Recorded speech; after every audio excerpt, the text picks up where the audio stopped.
안녕하세요, 반갑습니다. 로앵커입니다.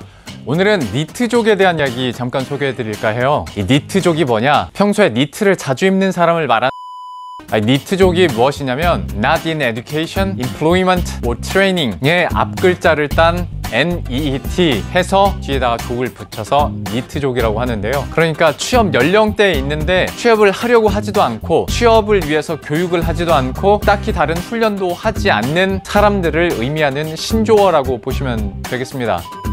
OECD에서 발간한 한눈에 보는 사회 2019에 따르면 우리나라 15세에서 29세 니트족의 비율이 18.4%에 달한다고 합니다. 그러니까 청년 5명 중 1명은 니트족이라는 거예요. 독일이나 일본이 한 9%대니까 여기와 비교했을 때 2배 정도 높은 수치인 거죠. 특히 서양이나 외국 같은 경우에는 니트족들이 대부분 고졸 실업 상태가 많은 편인데 우리나라는 특이하게 대졸 이상의 고학력을 가졌는데도 불구하고 취업을 포기하고 별다른 노력을 하지 않는 니트족 들이 많다는 겁니다. 이게 수치로도 확인이 되는 건데요. 한국의 대졸자 니트족 비율이 23.6%였습니다. OECD 국가들과 비교했을 때 가장 높은 수준이기도 할 뿐더러 그 평균이 한 13.4% 정도라고 하니까요. 한 2배가량 우리가 높은 거죠.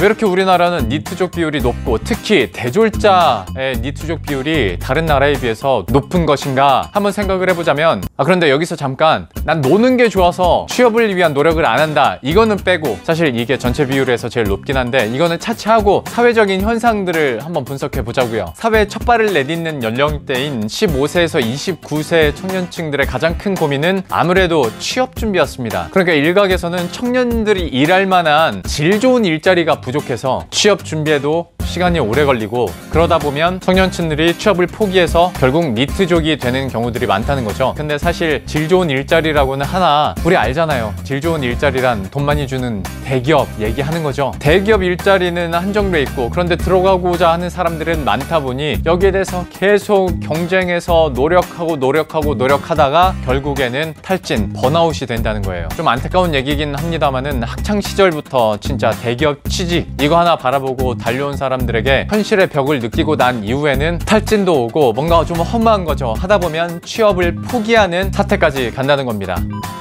그리고 또 한 가지 30대 니트족의 주된 원인은 육아와 가사에 있었습니다. 이렇게 하다 보면 어쩔 수 없이 여성사회 구성원들이 경력 단절까지 이어질 수 있는 문제인 거죠. 그리고 또 한 가지 니트족 분류를 보면 직장인들 중에서도 니트족이 있습니다. 그러니까 어렵게 취직까지 했는데 막상 회사에 들어가 보니 이것도 너무 힘든 거죠. 여기도 또 하나의 경쟁이고 사회생활 해야 되지, 회식해야 되지, 일해야지, 갈굼당해야지 뭐 하다 보면 그냥 퇴사해버리고 싶다 라는 생각을 하게 된다는 겁니다. 그리고 여기서도 취직을 포기하면서 니트족 대열에 합류하는 거죠. 그래서 보시면 뭐 책들도 그렇고요. 유튜브 영상 중에서도 퇴사 관련된 영상들은 진짜 조회수도 높고 사람들의 관심도 높습니다. 이것을 통해서 대리만족하시는 분들도 분명히 있고요.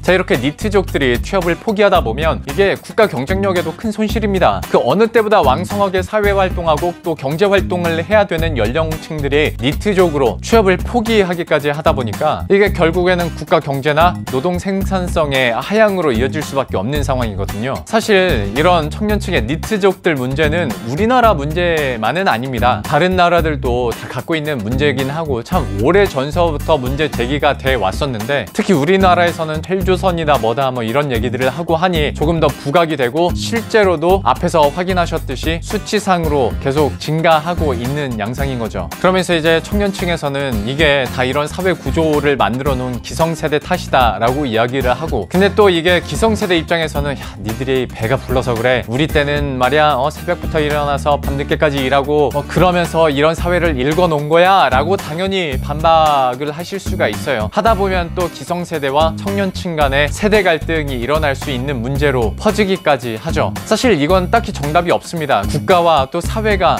모두 함께 뛰어들어서 해결해야 될 문제이기도 하고요. 우리들의 인식도 약간의 변화가 필요한 문제이기도 한데요. 어쨌거나 지금 세태가 그렇고 전 세계적인 특히 우리나라에서 집계되고 있는 니트족들의 비율이 계속 늘어나고 있다라는 점은 안 그래도 고령화 사회로 문제가 되고 있는 현 시점에서 충분히 한 번쯤 진지하게 고민해보면서 뭔가 해결의 실마리를 찾아야 될 나름대로 심각한 문제가 아닐까 싶습니다. 자, 이렇게 해서 오늘은 니트족에 대한 이야기들 나눠봤는데요. 어찌 보면 가볍게 언제나 얘기돼 왔으니까 라고 넘기실 수도 있겠지만 지금의 인구 구조와 그리고 앞으로의 미래를 봤을 때 쉽게 넘길 일은 아닌 것 같습니다. 자, 그럼 오늘은 여기서 마무리 짓도록 하겠고요. 도움이 되셨다면 구독과 좋아요 한 번씩만 클릭 부탁드리겠습니다. 그럼 저는 다음 컨텐츠에서 다시 찾아뵙도록 할게요. 안녕!